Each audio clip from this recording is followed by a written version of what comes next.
Romans 15, living in harmony and hope. The Apostle Paul, writing to the believers in Rome, sought to strengthen their faith and unity. In Romans 15, he continues his exhortation on how Christians should live in love, bearing with one another just as Christ has borne with them. 1. The strong and the weak in faith. Paul reminds the Roman Christians of an ongoing struggle within their community. Some were strong in faith, freely eating all foods and observing no special days, while others were weak in faith, abstaining from certain meats and honoring sacred days. Romans 14. Now, in chapter 15, Paul urges the strong not to please themselves, but to bear with the failings of the weak. 1 point.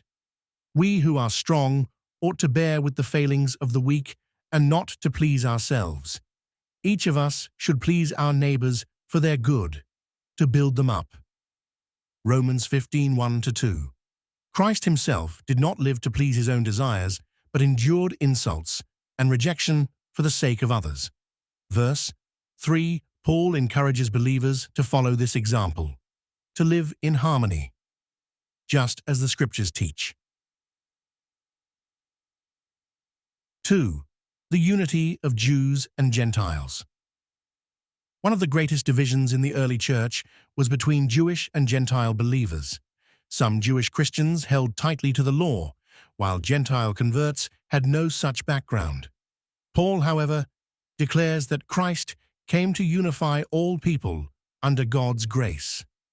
Accept one another then, just as Christ accepted you, in order to bring praise to God.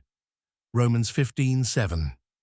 Paul reminds them that Jesus became a servant to the Jews, to confirm God's promises to the patriarchs, but he also came so that the Gentiles might glorify God for his mercy. 8-9. Quoting multiple Old Testament passages, Psalm 18:49, Deuteronomy 32:43, Psalm 117:1, Isaiah 11:10. Paul shows that God always intended for the nations to rejoice with his people. 3. Paul's mission to the Gentiles. Paul then shares his personal calling.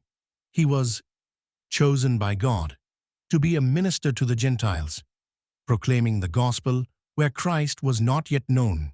20-21 vare. His ambition was not to build on another's foundation, but to preach in new regions, fulfilling Isaiah's prophecy. Those who were not told about him will see, and those who have not heard will understand. Romans 15:21, quoting Isaiah 52:15. Yet, Paul longed to visit Rome, not to stay, but to be refreshed by their fellowship, before journeying onward to Spain. 24-28. First, however, he had to deliver a gift of aid from the Macedonian and Achaean churches to the poor believers in Jerusalem. 25-27. This act symbolized the unity between Jewish and Gentile Christians. Gentiles shared in spiritual blessings and now reciprocated with material support. 4. A plea for prayer and God's peace. Knowing the dangers ahead, persecution, bandits, and opposition from unbelieving Jews, Paul asks the Romans to pray for his protection and for his service to be accepted by the Jerusalem church.